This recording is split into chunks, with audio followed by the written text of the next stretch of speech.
Okay, we're starting from the western side of the property. There's our front pasture. You can see some of our vehicles, the house. We'll be walking up the hill. Have to come in from an angle because of the sun, close to the noon position. As you can see, we have a lot of dirt bikes.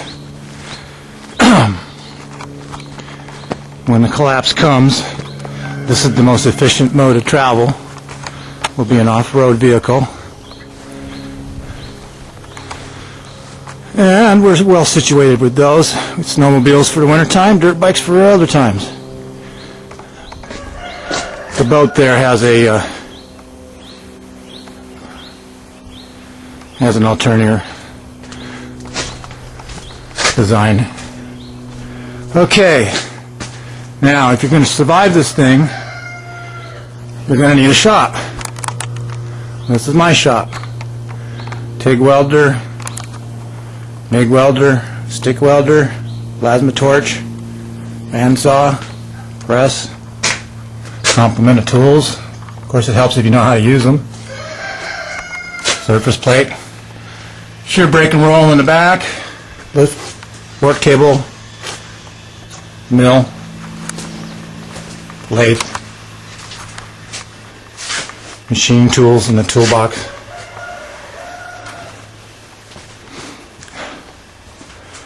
Back part of the shop, vertical bandsaw, glass cabinet,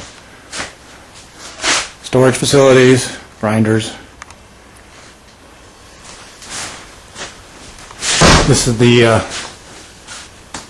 first mud room where we have the oxy-acetylene rig, tire changing station, solvent tank. That's for lifting snowmobiles up when they're doing track changes. And we try to keep a complement of chemicals and oils.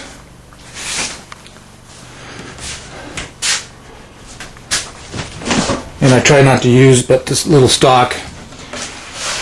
Everything else basically is being saved for when it's not available.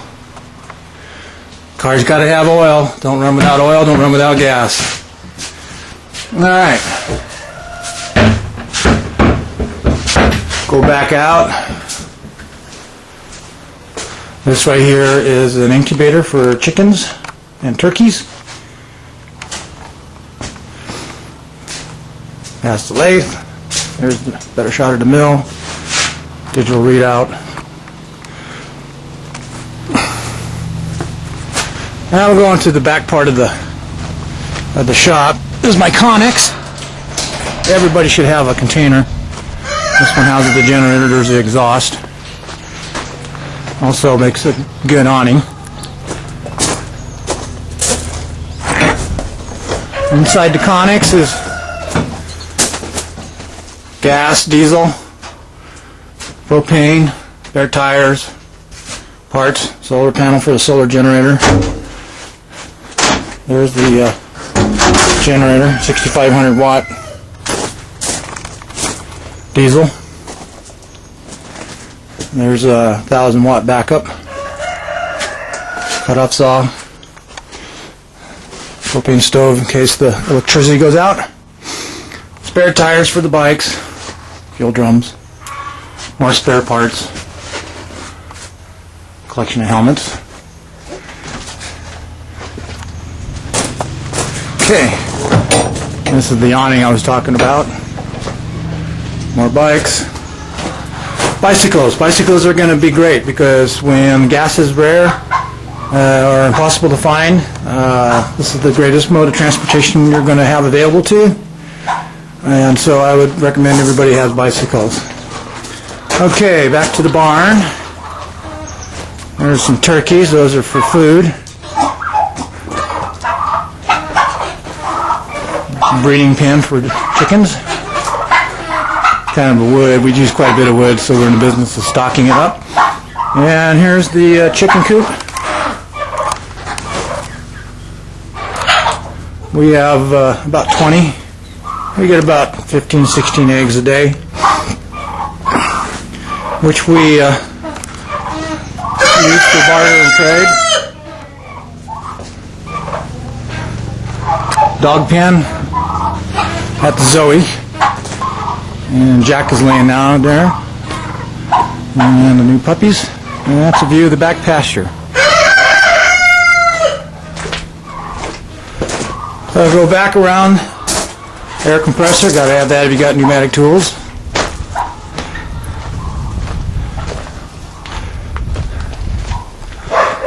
And we'll go back into the house.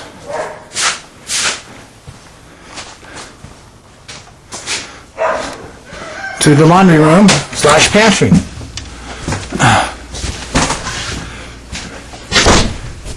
And there's the pantry, stocked up with about 6 months worth of canned goods. They're hidden everywhere. Those buckets down there have rice and beans. Those are UN sealed buckets. What? And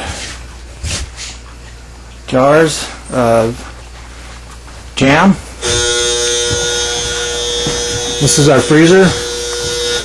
Got about a year's worth of meat. And this is basically why we have the solar generator. Sorry about the video quality, but it's really dark in here. Okay. Going into the house. Go to the garden next. Kitchen.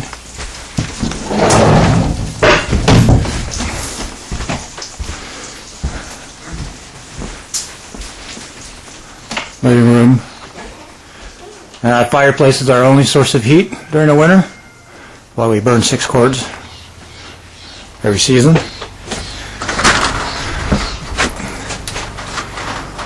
View from the front.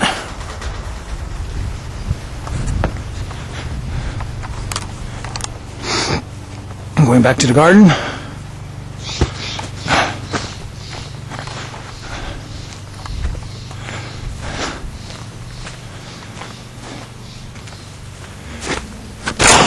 Okay, here's the garden,